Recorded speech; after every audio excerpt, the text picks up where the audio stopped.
আজ আমার একক উপস্থাপনায় কবিগুরু রবীন্দ্রনাথ ঠাকুরের লেখা বীরপুরুষ কবিতাটি। মনে করো যেন বিদেশ ঘুরে মাকে নিয়ে যাচ্ছি অনেক দূরে। তুমি যাচ্ছ পালকিতে মা চড়ে, দরজা দুটো একটুকু ফাঁক করে। আমি যাচ্ছি রাঙা ঘোড়ার পরে, টকবকি তোমার পাশে পাশে। রাস্তা থেকে ঘোড়ার ঘুরে ঘুরে রাঙা ধুলোয় মেঘ উড়িয়ে আসে। সন্ধে হলো, সূর্যি নামে পাটে, এলেন যেন জোড়া দিঘির মাঠে। ধুধু করে যেদিক পানে চাই, কোনোখানেই জনমানব নেই। তুমি যেন আপন মনে তাই ভয় পেয়েছ, ভাবছ এলেম কোথা। আমি বলি ভয় করো না মাগো, ওই দেখা যায় মরা নদী স্রোতা।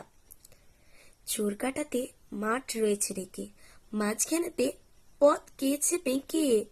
গরু বাছুর নেই কো কোনোখানে, সন্ধে হতেই গেছে গায়ের পানে।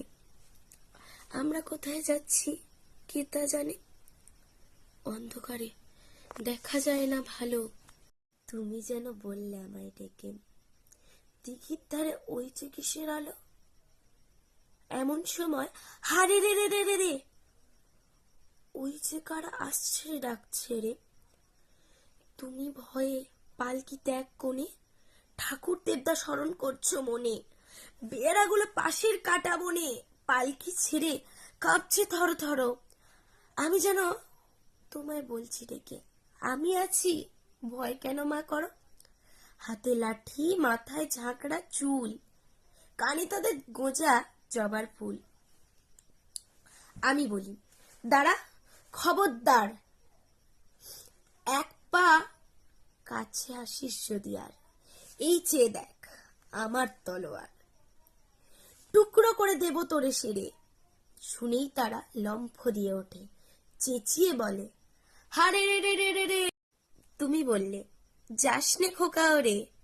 আমি বলি দেখো না চুপ করে।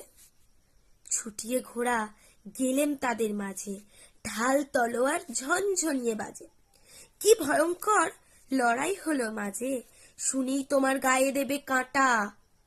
কত লোক যে পালিয়ে গেল ভয়ে, কত লোকের মাথা পড়ল কাটা। এত লোকের সঙ্গে লড়াই করে তুমি ভাবছো খোকা বুঝি গেলই মরে। আমি তখন রক্ত মেখে ঘেমে বলছি এসে লড়াই গেছে থেমে। তুমি শুনে পালকি থেকে নেমে চুমু খেয়ে নিচ্ছ আমায় কোলে, বলছো ভাগ্যে খোকা সঙ্গে ছিল, কি দুর্দশাই হতো নালে।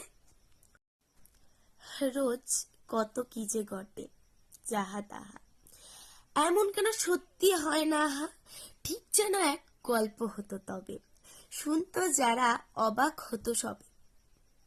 দাদা বলতো কেমন করে হবে, খোকার গায়ে এত কি জোর আছে। পাড়ার লোকে সবাই বলতো শুনে, ভাগ্যে খোকা ছিল মায়ের সাথে।